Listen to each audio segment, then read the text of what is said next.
টি-20তে রাজার বিশ্ব রেকর্ড।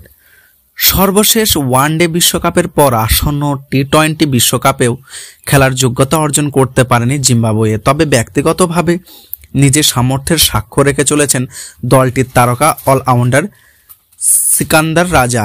এবার ক্রিকেটের সংক্ষিপ্ত সংস্করণে তিনি একটি বিশ্ব রেকর্ড গড়েছেন।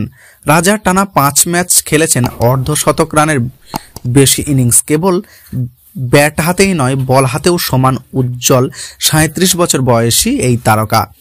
আজ কলম্বোর আর প্রেমদাসা স্টেডিয়ামে সিরিজের দ্বিতীয় টি-20তে মুখোমুখি হয়েছিল শ্রীলঙ্কা এবং জিম্বাবুয়ে। গত রোববার অনুষ্ঠিত প্রথম ম্যাচে সফরকারী জিম্বাবুয়ে 3 উইকেটে হারিয়েছিল লঙ্কানরা। ওই হারের ম্যাচে জিম্বাবুয়ের অধিনায়ক রাজা বিশ্ব রেকর্ড গড়েছেন। ম্যাচটিতে তিনি খেলেছেন 42 বলে, করেছেন 62 রানের ইনিংস। পাশাপাশি মাত্র 13 রানের শিকার করেছেন 3 উইকেট। তবে তার এমন অলরাউন্ড পারফরম্যান্সে দলের হার ঠেকাতে পারেনি। এর আগে খেলা 4টি টি-20 ম্যাচেও 50 পেয়েছিলেন রাজা। টি-20 বিশ্বকাপে আফ্রিকার অঞ্চলে বাছাইয়ের কামুন্ডার বিপক্ষে তিনি প্রথম 50 হাঁকান। 36 বলে 58 রানের পাশাপাশি 3 রানে 3 উইকেট নিয়েছিলেন তিনি। পরের ম্যাচে নাইজেরিয়ার বিপক্ষে 37 বলে 65 রান এবং 13 রানে 2 উইকেট নেন। তৃতীয় ম্যাচে কেনিয়ার বিপক্ষে 48 বলে 82 রান এবং 21 রানের শিকার করেছেন 2 উইকেট।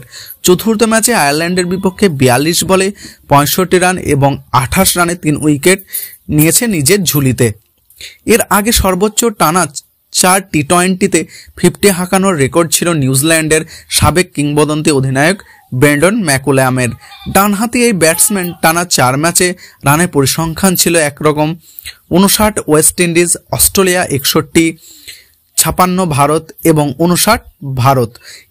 এভাবে সমান 4টি করে টানা 50 হাঁকানোর রেকর্ড আছে আরও 5 ক্রিকেটার। তারা হচ্ছেন উইন্ডিজ কিংবদন্তি Chris Gayle, Namibian Kane Williamson, কানাডার ব্রায়ান পাঠান, ফ্রান্সের গুপ্তল ম্যাকলন এবং দক্ষিণ আফ্রিকার রেজা হ্যাডুকেক্স।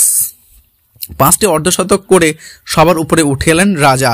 গত প্রায় 2 বছর ধরে সীমিত ওভারের উইকেটে অসাধারণ পারফরমেন্স করেছেন রাজা, কিন্তু জিম্বাবুয়ের ক্রিকেটের জন্য এই সময়টা ছিল দুঃস্বপ্নের মতো। দেশের মাঠে ওয়ানডে বিশ্বকাপের বাছাই পর্বে দুর্দান্ত শুরু করেও শেষ সময়ের পথ হারিয়ে বিশ্বকাপ খেলতে পারেনি তারা।